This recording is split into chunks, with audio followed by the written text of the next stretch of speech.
Who am I? You are a gift. Okay, we are getting ready to head into Brightburn, the Superman sort of revisionist, if maybe he wasn't such a good moral person. Not Sort of looks Bizarro like it, anyway. Superman, but anti-Superman. So I'm thinking that it's going to be something sort of like that movie Chronicle. You guys remember that? Yeah. So where you've got somebody who, happens to get superpowers and maybe doesn't use them in the right ways. The way it looks like in the trailers, at least is how they're setting it up. So we'll have to see. Yeah, it looks like a kind of a horror film, Yeah. but looking forward to it. I hope it's good.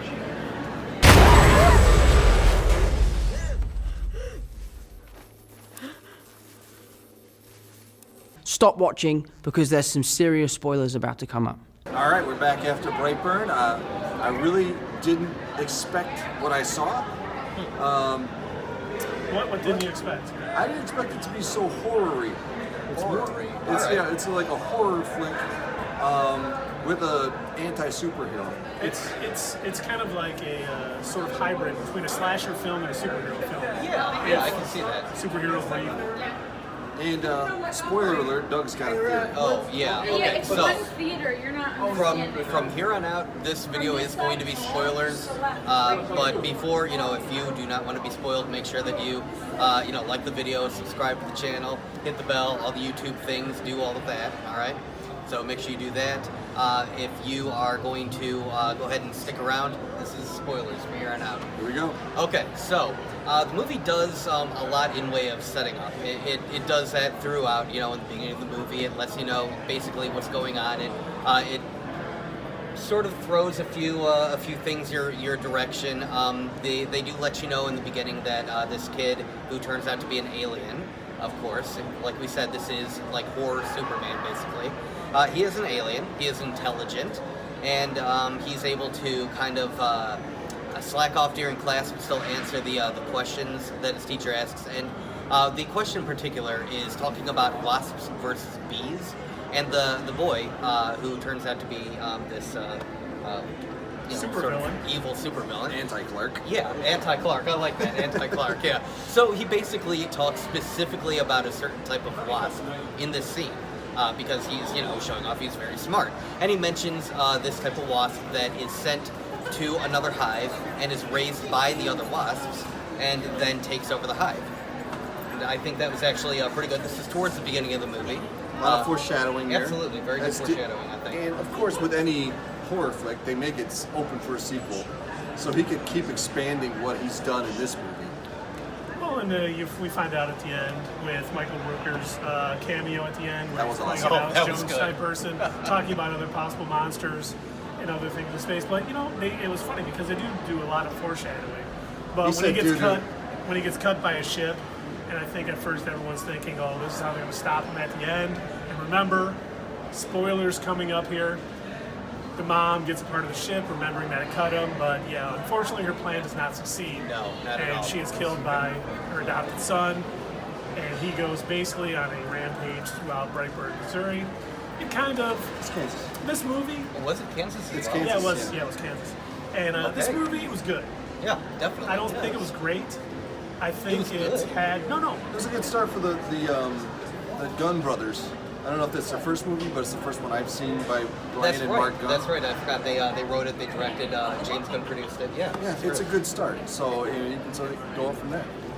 Yeah, I think it was a lot heavier on the slasher side than I thought it would be. There's definitely some gore in this movie.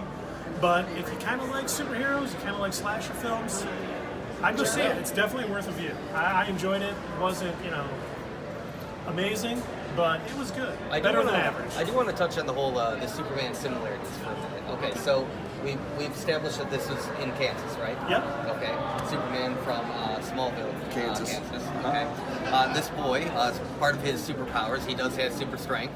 He's invulnerable. He has laser vision, as we see. He's got heat vision.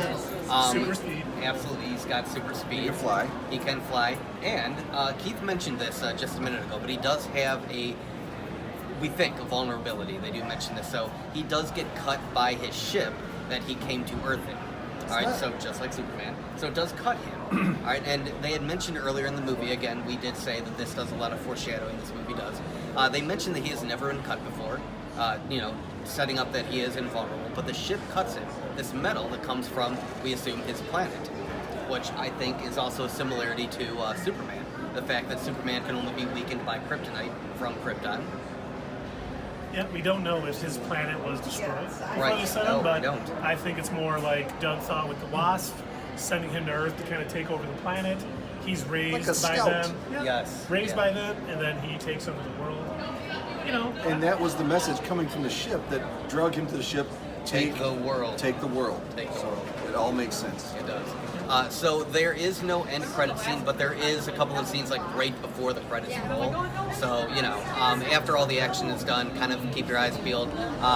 They've mentioned this sort of Alex Jones-esque sort of clip. We do not endorse Alex Jones. Don't go watch him. Watch us instead.